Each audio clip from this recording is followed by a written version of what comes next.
오늘 저와 함께 보실 말씀은요, 사도행전 24장 말씀입니다. 네, 저와 함께 오늘 보실 말씀은 사도행전 24장 말씀입니다. 지난 23장을 저희가 좀 생각을 해보면요, 지난 23장에는 바울을 죽이려고 했던 음모를 가졌던 대제사장 아나니아를 피해서 이 가이사랴에 있는 벨릭스 총독에게 재판을 받기 위해서 바울이 재판장 앞에 서는 것을 이제 마무리가 되었고요. 이제 저와 함께 오늘 나누실 24장에는 그 재판을 받는 과정에 대해서 바울을 고발하는 자들과 또 바울이 어떤 변론하는 모습들이 나오는데요. 24장을 같이 보시면서 저와 함께 교제를 나누도록 하겠습니다. 먼저 24장을 같이 읽도록 하겠습니다. 네, 제가 1절 읽으면요, 2절 같이 서로 나눠서 교독하도록 하겠습니다. 닷새 후에 대제사장 아나니아가 어떤 장로들과 한 변호사 더둘러와 함께 내려와서 총독 앞에서 바울을 고발하니라. 벨릭스 각하여, 우리가 당신을 힘입어 태평을 누리고 또 이 민족이 당신의 성견으로 말미암아 여러 가지로 개선된 것을 우리가 어느 모양으로나 어느 곳에서나 크게 감사하나이다.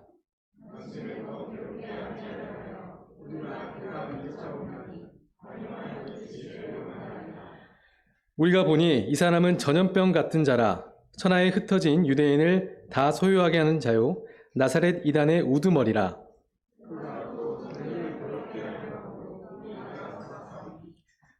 당신이 친히 그를 신문하시면 우리가 고발하는 이 모든 일을 아실 수 있나이다 하니,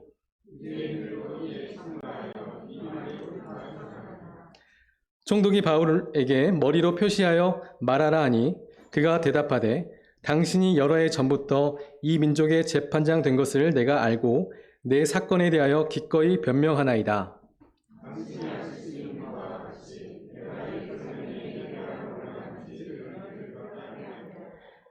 그들은 내가 성전에서 누구와 변론하는 것이나 회당 또는 시중에서 무리를 소동하게 하는 것을 보지 못하였으니,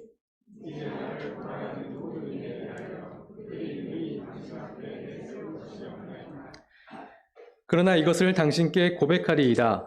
나는 그들이 이단이라 하는 도를 따라 조상의 하나님을 섬기고 율법과 선지자들의 글에 기록된 것을 다 믿으며,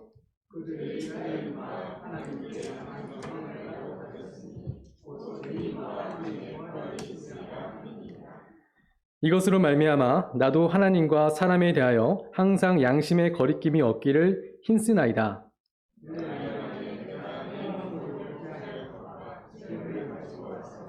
드리는 중에 내가 결례를 행하였고 모임도 없고 소동도 없이 성전에 있는 것을 그들이 보았나이다. 그러나 아시아로부터 온 어떤 유대인들이 있었으니,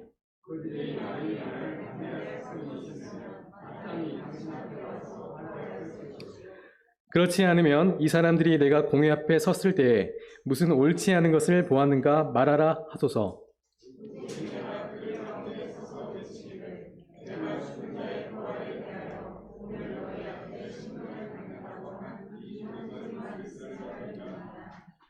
벨릭스가 이 도에 관한 것을 더 자세히 아는 고로 연기하여 이르되, 천부장 루시아가 내려오거든 너희 일을 처결하리라 하고,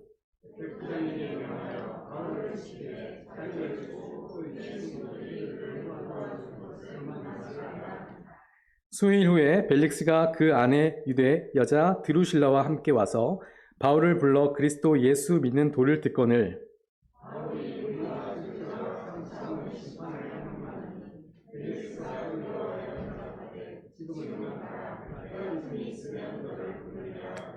동시에 또 바울에게서 돈을 받을까봐 바라는 고로 더 자주 불러 같이 이야기하더라.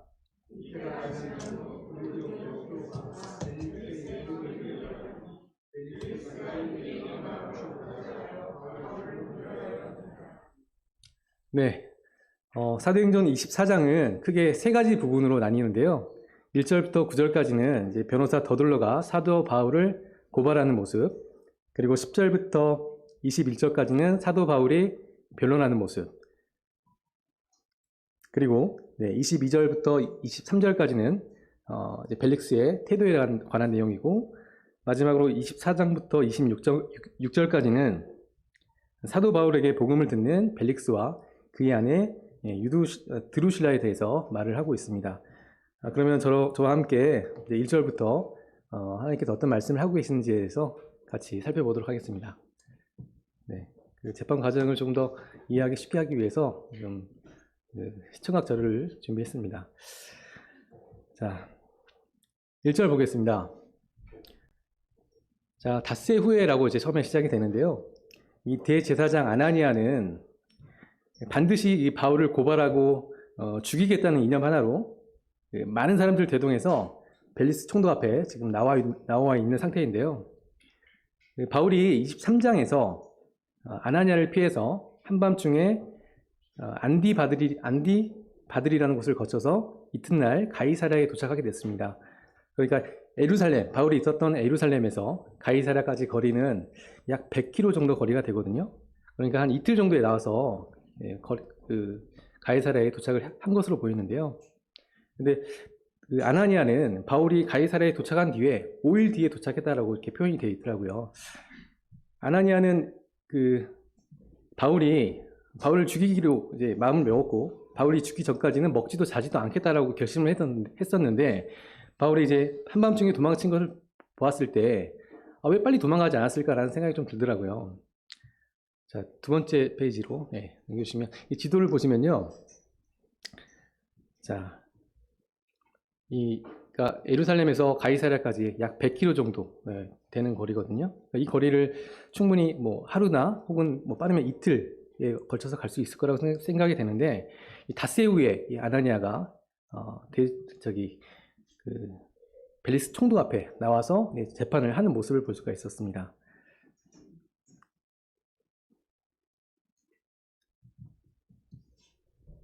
자, 거리상으로는 충분히 이틀이면 갈 수 있었을 시간인데 왜 5일이나 시간이 걸렸을까라는 생각을 좀 곰곰이 해보게 되니, 자, 5일 뒤에 나타났다는 것은 아마도 이 아나니아는 바울을 죽이지 못했던, 이미 전에 한번 실패의 경험이 있었기 때문에 이번에는 반드시 바울을 죽이고 말겠다라는 그 마음으로 철저하게 준비를 하기 위해서 좀 더 많은 시간과 계획과 시간이 좀 필요하지 않았을까라는 생각이 좀 들더라고요. 자, 첫 번째 페이지로 다시 한번 돌려주십시오. 네, 2절, 3절 같이 보겠습니다. 네, 이제 더둘러라는 변호사가 나오는데요. 이 변호사 더둘러는 로마의 변호사입니다. 아마도 로마에서는 가장 유능한 변호사가 아닐까라는 생각이 드는데요.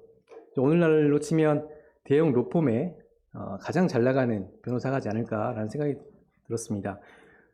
어떻게 하면 바울을 죽일 수 있을지 변호사 더둘러와 함께 모의하고 굉장히 만반의 준비를 하고 벨리스 총독 앞에 나왔을 것 같다는 생각이 들었습니다.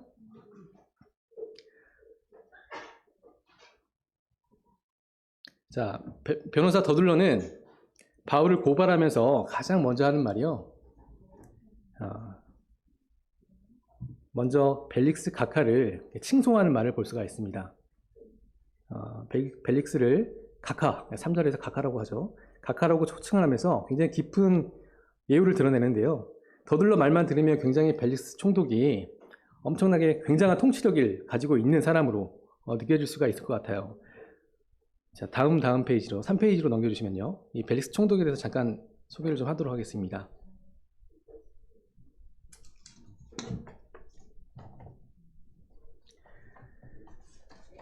자, 실제 역사적으로 살펴보게 되면요. 이 벨릭스 총독은 AD 52년부터 60년까지 유대를 통치를 했는데요. 실제 더둘러가 얘기한 것과는 반대로 그의 통치 기간에는 굉장히 많은 정치적 소요가 증가했다라고 합니다. 그리고 무자비한 진압 정책으로 주민들을 학살하고 약탈을 했다라고 하네요.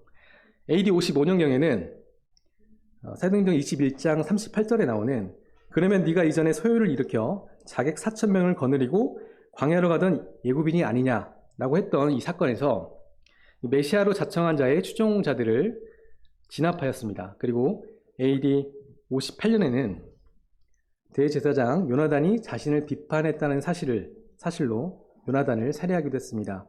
결국에는 AD 59년에 통치 말년에는 이 벨리스 총독의 야만적이고 불공정한 살인과 또 학살로 로마 황제 네오에게 고소를 당하게 되었습니다. 자, 다시 1페이지로 넘어가 주시고요. 자, 벨리스 총독은 바로 이런 사람이었습니다. 그러니까 이 더둘러는 벨리스 총독에게 굉장한 아첨을 하고 있는 거죠. 이 최고의 변호사라고 했을 때는 이 팩트를 기반으로 법정 앞에 서서 변론하는 것이 당연한데, 이 더둘러는 벨리스 총독의 듣기 좋은 말로 총독의 환심을 사고 있는 모습을 볼 수가 있습니다.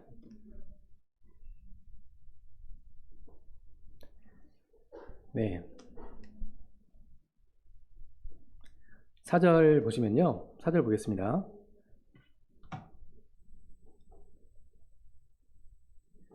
사절은 지금 당신을 더 괴롭게 아니하려 하여 우리가 대강 여짜옵나니 관영하여 들으시기를 원하나이다 라고 되어 있는데요. 세 번역에는 이렇게 나와 있습니다. 나는 총독님을 오래 방해하지 않겠으니 너그러우신 마음으로 우리의 고발을 잠깐 들어주시기 바랍니다 라고 되어 있는데요. 이 더둘러는 많은 시간으로 총독을 방해하지 않을 테니 잠깐만 자신에게 고발할 시간을 내주라고 하고 있어요. 이 더둘러는 유대교의 법과 또 로마의 법에 굉장히 박식한 최고의 변호사였고, 바울 한 명쯤이야 아주 짧은 고발의 시간만 있으면 반드시 이길 수 있을 거라고 생각을 했던 것 같습니다. 이 더둘러가 이렇게 벨릭스에게 굉장하게 아첨한 이유를 생각을 해보면, 바울을 없애려는 그들의 목적을 반드시 달성하기 위해서 교묘하게 벨릭스의 환심을 살 필요가 있었기 때문인 거죠. 네, 다음 4페이지로 넘겨주십시오.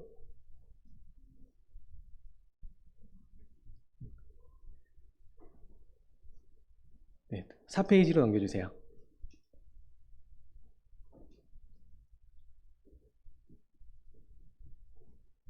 네, 5절 같이 보겠습니다. 자, 우리가 보니 이 사람은 전염병 같은 자라고 이야기를 하고 있네요. 더둘러에게 바울은 전염병 같은 자였습니다. 이 바울을 고발하는 제목은 평화롭던 유대인들을 교란시켰다는 이유였는데요. 우리 전염병은 어떤 병이죠? 전염병은 내 목숨뿐만 아니라 나로 인해서 타인의 목숨을 또 잃게 할 수 있는 병이죠.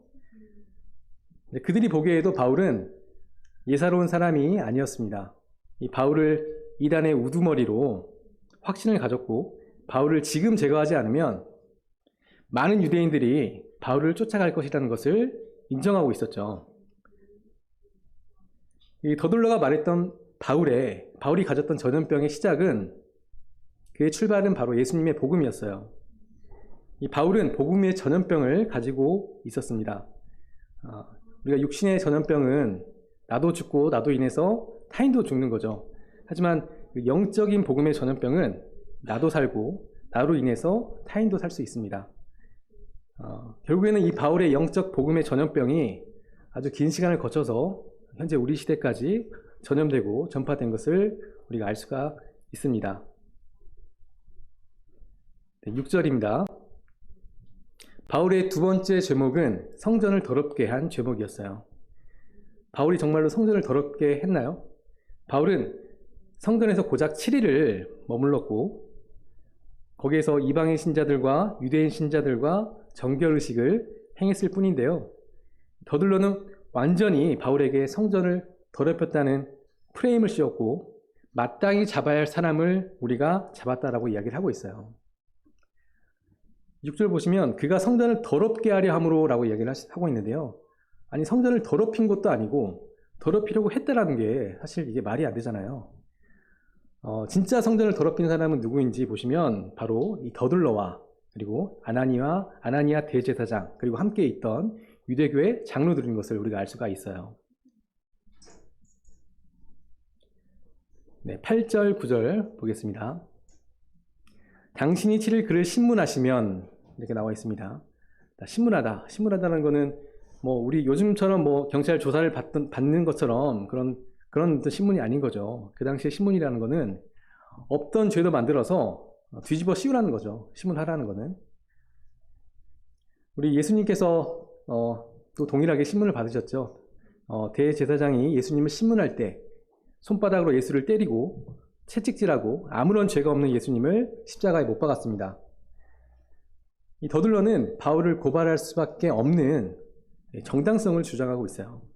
그리고 그의 주장에 함께 있던 유대인들도 동조하고 지지하는 것을 볼 수가 있는데요.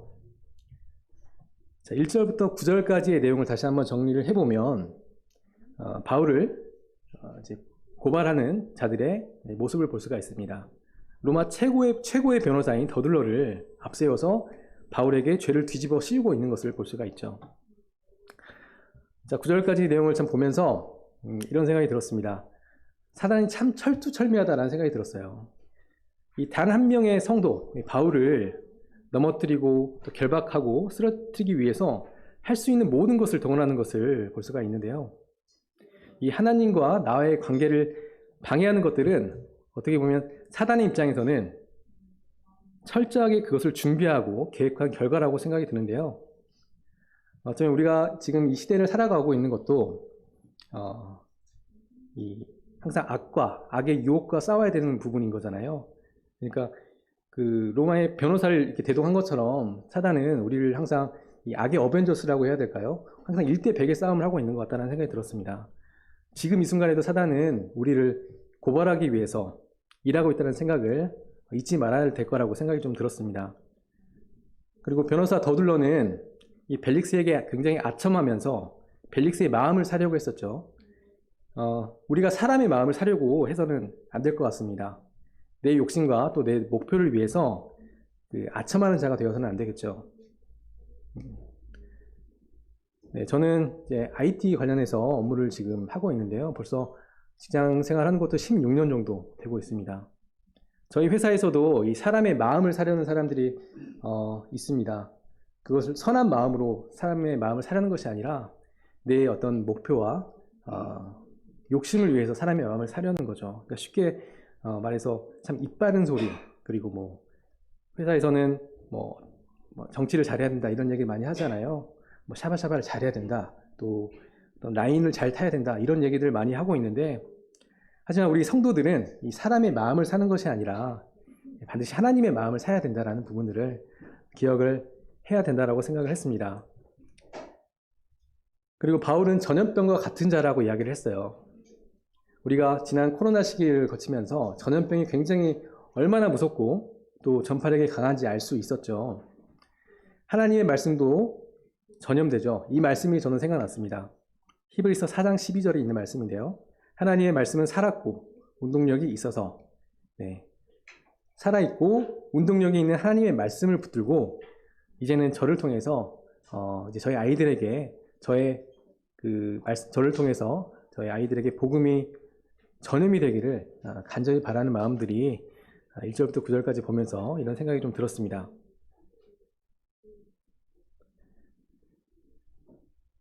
그리고 더둘러의 어떤 고발에 함께 있었던 유대인들이 있었는데요. 그 유대인들이 그의 말이 사실이라고 굉장히 동조했었습니다. 함께 동조했던 유대인들을 좀 생각을 해보면요. 어떻게 단 한 명의 진실한 유대인들이 없었을까라는 생각이 좀 들더라고요. 아마도 뭐 여러 가지가 있겠지만 어떤 군중심리가 작용하지 않았을까라는 생각이 좀 들더라고요. 군중심리라는 게 어떤 거냐면 아시겠지만 다수를 따르는 게 나에게 득이 되는지 타당한지 복잡하게 생각할 것도 없이 많은 사람들이 선택했다는 이유만으로 다수의 행동을 따르는 거죠. 이처럼 이 올바른 진실 앞에서 침묵하는 것도 죄입니다. 바울이 죄가 없던 것도 사실이었고 또 예수님이 죄가 없는 것이 사실이지만 유대인들은 동조했고 침묵했어요. 나는 어떤 것에 침묵하고 있는지에 대해서 좀 생각을 해봤는데요. 뭐 여러 가지가 있겠지만 좀 가장 먼저 떠올랐던 게 이제 가정 예배가 생각나더라고요. 하나님께서 저희 가정을 세우시고 또 가정에서 어떤 저의 역할과 아이들을 이제 함께 예배드리는 거에 대해서 말씀을 하셨는데 처음에는 이제 잘 시작을 했었지만 그게 이제 연속적으로 잘 이어지지가 않더라고요. 그래서 하나님께 말씀하시는 것에 우리가 침묵하고 있는 것이 어떤 것인지에 대해서 좀 생각을 해보셨으면 하는 생각이 들었습니다. 자, 이제 10절 보도록 하겠습니다. 다음 페이지 넘겨주세요. 예. 이제 10절부터 바울의 변론이 시작되는데요. 변명이라고 나와 있긴 하지만 사실은 변명보다는 바울이 죄가 없었기 때문에 변론이라고 하는 게 좀 더 맞을 것 같다는 생각이 들더라고요. 10절부터 바울의 변론이 시작되는데, 자, 10절 보겠습니다. 이제 총독이 바울에게 이제 말하라고 이렇게 이야기를 하니 바울이 변론을 시작합니다. 10절 보시면 바울의 반응이 저는 좀 의아했어요, 사실. 이 바울이 말도 안 되는 이 거짓 죄목을 듣고 있었는데 바로 반응하지 않고 잠잠히 있었고, 그때 이제 벨리스 총독이 말을 하라고 하니 그때야 이제 말을 했거든요. 만일에 나였다면 어땠을까? 말도 안 되는 그 거짓 제목으로 저를 뒤집어 씌운다고 했을 때 저는 즉각적으로 반박하고 소리치고 이렇게 했을 것 같아요. 근데 바울은 잠잠히 있다가 이렇게 변론하는 모습을 보는 게 좀 인상 깊었는데, 세 번역으로 보시면 그러므로 나는 기쁜 마음으로 내가 한 일을 변호하겠습니다 라고 이야기를 하면서 시작을 합니다. 로마 최고의 변호사와 또 스스로를 변호할 수밖에 없었던 바울이 기쁜 마음으로 변호를 하겠다고 하는데요. 바울은 왜 기쁜 마음을 가졌을까 생각을 해보면 바로 어떤 상황에서도 복음을 전할 수 있는 기회가 주어졌다는 사실에 기쁜 마음이 들었던 거죠. 이 기쁜 마음은 23장에서 바로 예루살렘과 로마에서 예수님을 증거하라는 말씀을 바울은 붙들고 있었던 것 같습니다. 11절, 12절입니다. 13절까지 같이 이야기를 하도록 하겠습니다. 이 바울을 고소하는 사람들은 성전에서 바울의 행적을 보지도 않은 채 죄목을 만들고 거짓 증언을 하고 있어요. 자, 13절, 이제 나를 고발하는 모든 일에 대하여 그들이 능히 당신 앞에 내세울 곳이 없나이다. 어떠한 증거도 제시할 수 없다는 것을 바울도 잘 알고 있었어요. 바울을 고소하는 사람들과 또 바울은 서로 다른 증언을 하고 있는데요. 이 바울을 고소하는 사람들은 바울이 성전에서 소동하는 것을 보지도 않은 채 거짓 증언을 하고 있지만, 반면에 바울은 이 다마스쿠스에서 예수님의 음성을 듣고 예수님을 만나고 본 것을 증언하고 있어요. 네, 다음 페이지 갑니다. 네, 14절 보겠습니다. 그러나 이것을 당신께 고백하리이다 라고 이야기를 하고 있습니다. 바울은 내가 어떤 사람이고 무엇을 믿고 있는지 고백을 하고 있어요. 그들은 바울의 도를 이단으로 치부했습니다. 어떤 근거도 없이요. 하지만 바울의 도의 근거는 무엇인지 보면 바로 성경이죠. 율법과 선지자들의 글에 기록된 것을 믿었어요. 바울을 고발하는 대제사장과 유대인들은 성경을 자기 좋을 대로 취했지만 바울은 기록되어 있는 모든 것을 믿었다라고 하고 있어요. 15절입니다. 하나님을 향한 각기 다른 두 가지 소망을 이야기하고 있습니다. 두 가지 소망이 있습니다. 바울을 고발하는 대제사장과 유대인들이 기다리는 소망은 이 세상을 향한 소망이었어요. 예수님은 내가 기다렸던 하나님이 아니었던 거죠. 바울은 세상을 향한 소망이 아닌 하나님을 향한 소망을 가지고 있었어요. 그 소망은 바로 부활에 관한 것이라고 이야기를 하고 있고요. 요한복음 5장 28절, 29절 말씀입니다. 이를 놀랍게 여기지 말라. 무덤 속에 있는 자가 다 그의 음성을 들을 때가 오나니 선한 일을 행한 자는 생명의 부활로, 악한 일을 행한 자는 심판의 부활로 나오리라. 네, 의인에게는 생명의 부활을 주시고 또 악인에게는 심판의 부활이 있을 거라고 이야기를 하고 있어요. 바울은 철저하게 하나님을 향한 소망을 가졌고 하나님 안에서 부활하게 될 것이라고 말하고 있어요. 네, 16절입니다. 네. 바울은 항상 양심의 거리낌이 없기를 힘쓴다라고 이야기를 하고 있어요. 하나님은 우리에게 양심을 주셨죠. 로마서 2장 15절 말씀입니다. 이런 이들은 양심의 증거가 되어 그 생각들이 서로 혹은 고발하며, 네, 이방인들이 이 모세의 율법을 가지지는 못했지만 그 마음속에 하나님의 율법이 새겨져 있음을 증언해주고 있죠. 네, 다음 페이지입니다. 17절 보겠습니다. 17절, 18절 같이 보겠습니다. 이 바울이 예루살렘에 온 목적에 대해서, 목적은 반드시 분명합니다. 바로 가난한 사람들을 구제하고 성전에서 하나님의 제물을 바치는 것이죠. 그저 선한 일을 행하려고 할 뿐인 거죠. 우리가 이 땅에 온 목적이 바로 바울이 예루살렘에 온 목적과 동일하다고 생각이 들었어요. 이웃을 사랑하고 또 가난한 이들을 돕고 하나님 성전 안에서 하나님께 드릴 수 있는 것을 드리는 것이 바로 우리가 이 땅의 목적이 아닐까라는 생각이 들었습니다. 19절입니다. 네, 19절. 네. 네, 다음 페이지로 넘겨주세요. 20절 같이 보도록 하겠습니다. 19, 20절, 21절입니다. 자, 바울의 목소리는 기죽지 않고 굉장히 당당했어요. 없는 죄를 뒤집어 씌운 유대인들에게 오히려 반문을 하고 있죠. 내게서 무엇을 찾아냈는지 그것을 말해보라고 하는 거죠. 유대인에게는 바울을 고소할 명백한 증거가 없었어요. 바울은 고난에 주눅들지 않았고 환난을 두려워하지 않았죠. 이 동일한 상황을 예수님의 상황과 굉장히 오버랩 되더라고요. 그래서 예수님도 대제사장들에게 거짓 증언으로 고발당하였고 또 빌라도 앞에서 신문을 받으셨죠. 빌라도는 예수님께 당신을 고발하는 사람들에게 어떤 답변이라도 하라라고 이야기를 했지만 예수님은 아무 대답도 하지 않으셨어요. 예수님은 자신의 죽음으로 또 죄를 대속하셔야 했기 때문에 스스로 변론하지 않았고 결국 십자가에 돌아가셨죠. 그리고 하지만 예수님은 부활하셨고 승리하셨어요. 하지만 더 이상 바울에게는 침묵이 필요하지 않습니다. 하나님은 바울을 택하셨고 바울이 보고 들은 것을 증언하는 증인이 되었기 때문이죠.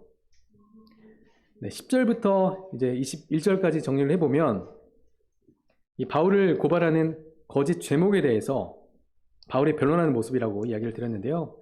이 바울의 모습을 보면서 우리가 이 거짓 증언에 대해 굉장히 우리가 휘둘리지 않아야 된다, 말아야 된다라고 생각을 좀 했고요. 우리가 이 거짓 증언과 어떤 유혹에 휘둘리지 않기 위해서는 그 답은 바로 성경 속에 있다라고 생각이 들었습니다. 우리가 믿음이 연약하고 또 흔들리고 유혹이 올 때 성경의 도를 들여다보면서 흔들리지 않는 믿음으로 성장해 나가야 된다라고 생각을 했습니다. 바울은 하나님을 향한 소망에 대해서도 이야기를 했는데요. 우리가 어떤 소망을 가지고 좀 살아야 되고 또 어떤 부활에 참여해야 될까라고 생각을 해보면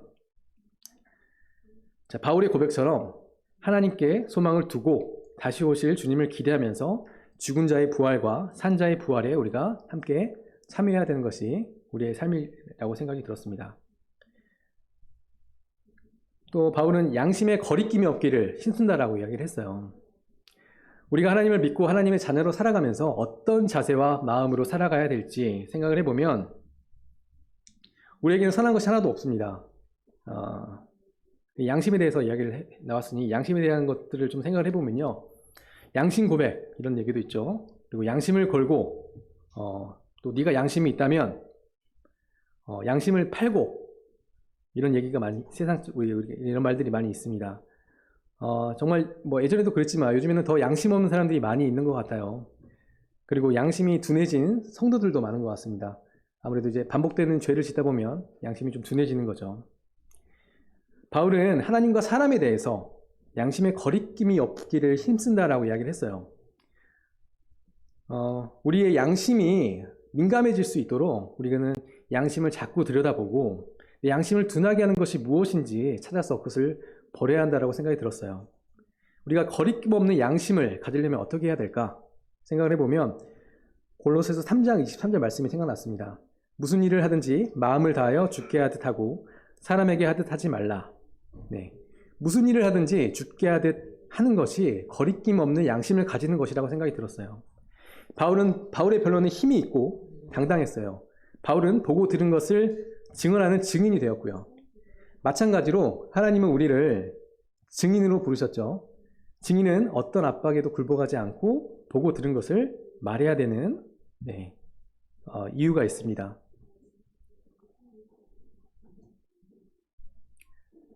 자, 다음 페이지 넘겨주시고요. 자, 22절부터 23절까지는 바울의 변론을 들은 벨릭스의 태도에 관한 내용입니다. 이 벨릭스는 이 도에 관한 것을 잘 알고 있었다라고 이야기를 하는데요. 하지만 이 벨릭스는 이 도에 관해서 어떤 태도를 취하고 있는지 보시면 반드시 벨릭스는 바울의 무죄로 재판을 종결해야 되는 결단을 내려야 했지만 대제사장과 유대인들의 눈치를 보면서 천부장 루시아 핑계를 대면서 재판을 연기시켰죠. 저는 좀 이상했습니다. 왜 하나님은 이 재판을 연기시켰을까 좀 생각을 해봤는데요. 아마도 제 생각인데 이거는 하나님은 이 벨릭스를 통해서 바울을 보호하시려고 했던 게 아닐까라는 생각이 들었어요. 그동안 쉼없이 달려왔던 바울에게 고단한 몸을 잠시 쉬게 하고 또 친구들을 통해서 그를 돌보게 하시고 함께 교제를 허락하신 거라고 생각이 들었어요. 하나님은 바울에게 예루살렘과 로마에서도 나의 일을 증언해야 한다라고 이야기를 했어요. 그렇기 때문에 로마에 가기 전에 충분히 쉼을 허락하시고 또 섬세하게 인도하시는 하나님을 보게 되었습니다. 자, 다음 24절입니다. 네, 다음 페이지요. 네.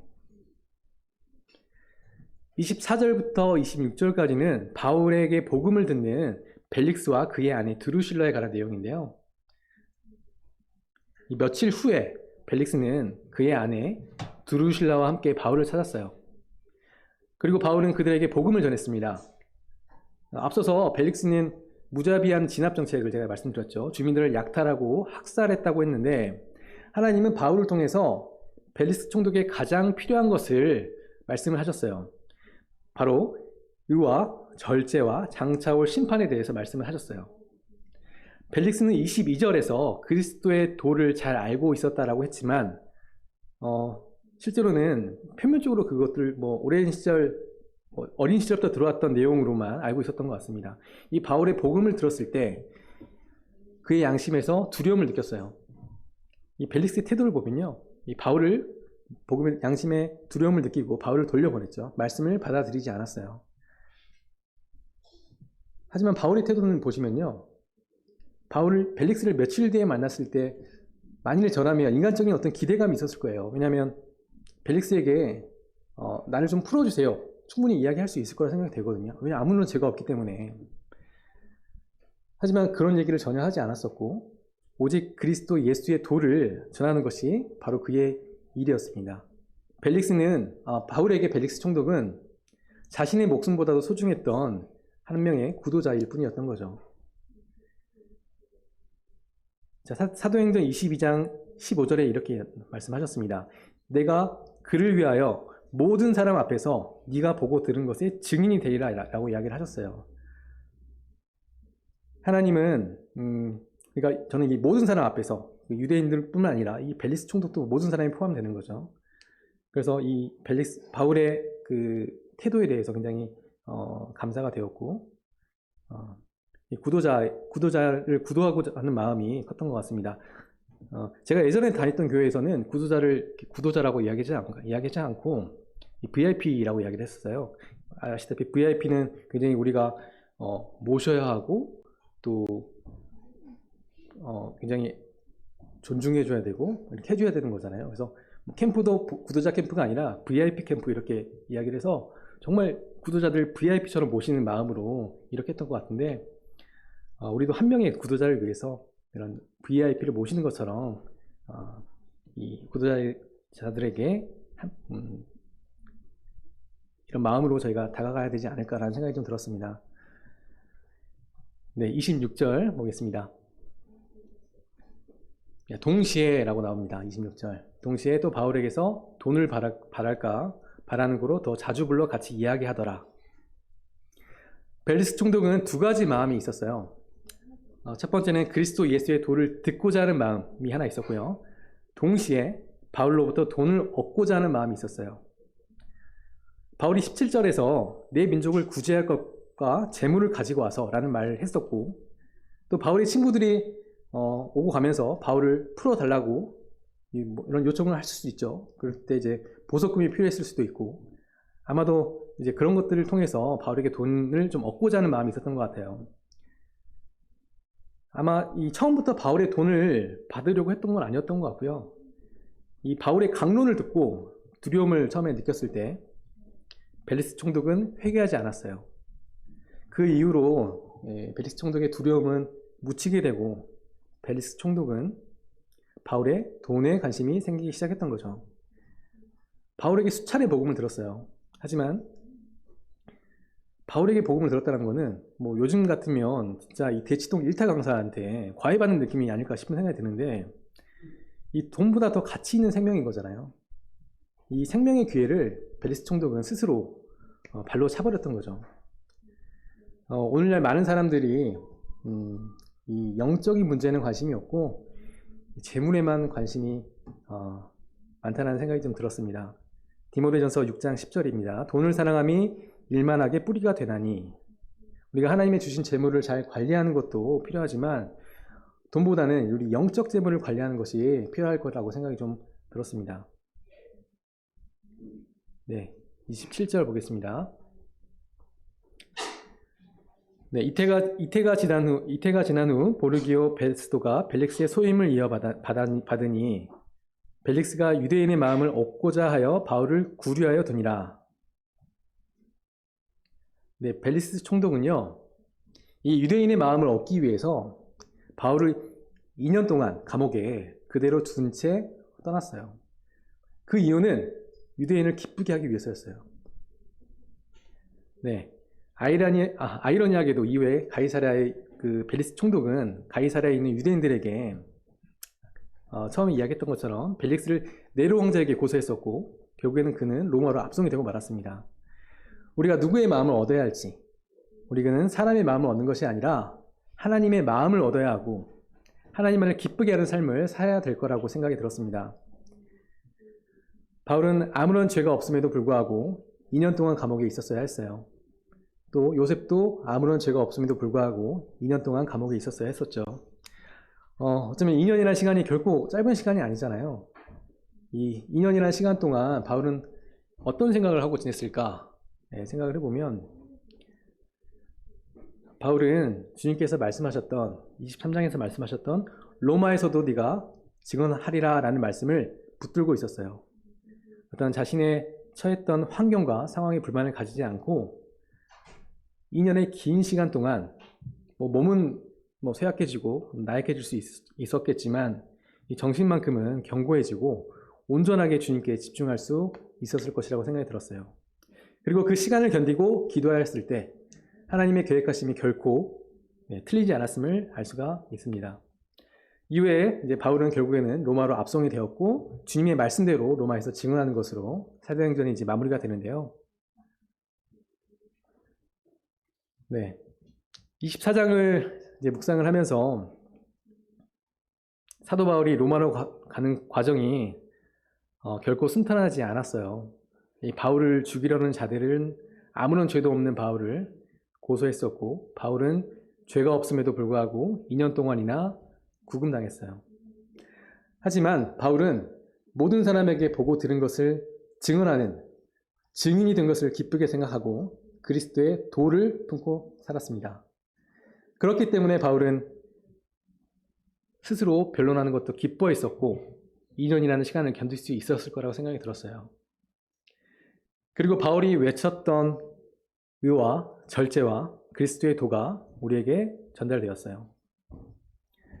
하나님의 어떤 계획하심과 인도하심이 우리 입장에서는 굉장히 더디고 느릴지라도 그것을 반드시 이끄시고 성취하시는 하나님을 보게 되었습니다. 이제 하나님의 요즘 여러 가지 뉴스나 이런 걸 보게 될 때 하나님이 이제 다시 오실 날이 정말 임박했다라는 것을 좀 직간접적으로 느껴지게 되는데요. 우리가 하나님의 다시 오심을 소망하시면서 하나님께서 말씀하셨던 증인이 되리라는 말씀을 우리가 좀 품고 살아야 되지 않을까라는 생각이 좀 들었습니다.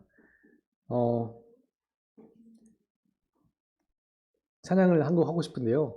사도 바울이 2년이라는 시간 동안 감옥에 있었잖아요. 그때 어떤 마음이 들었을까? 이 찬양이 생각이 좀 났습니다. 이 찬양의 가사를 보시면서 사도 바울이 그럼에도 불구하고 그 2년이라는 감옥에서 구금당했었지만 그 기쁜 마음과 복음을 전하는 그런 기쁨으로 하나님께서 이 사도 바울을 보호하셨다는 생각이 이제 들고요. 이 찬양을 참 사도 바울이 많이 부르지 않았을까? 사도 바울의 마음으로 이 찬양을 함께 나누면서 좀 마무리를 했으면 좋겠습니다. 네, 찬송가 310장입니다. 아, 하나님의 은혜로라는 찬양을 부르고 마무리를 좀 하도록 하겠습니다.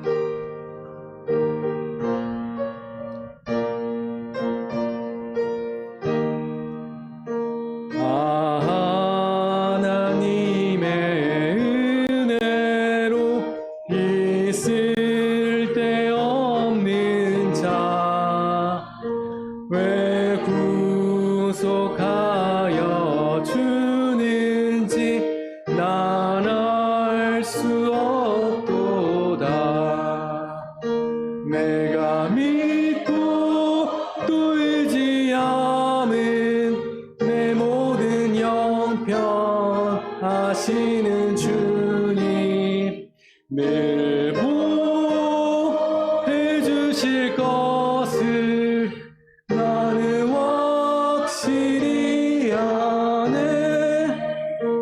왜 내게 굳세 믿음과 복음 주셔서 내 마음이 항상 편한지 난 알 수 없도다. 내가 믿고 또 의지함은 내 모든 형편 하시는 주님 늘 보호해 주실 것을 나는 확실히 아네. 왜 내게 성령 주셔서 내 마음 감동해 주 예수 믿게 하는지 난 알 수 없도다. 내가 믿고 또 의지함은 내 모든 형편 하시는 주님 늘 보호해 주실 것을 나는 확실히 아네. 주 언제 감히 하실지 꼭 밤에 홍낮에 또 주님 만날 그곳도 난 알 수 없도다. 내가 믿고 또 의지함은 내 모든 형편 하시는 주님 늘 보호해 주실 것을 나는 확실히 아네. 네, 감사합니다.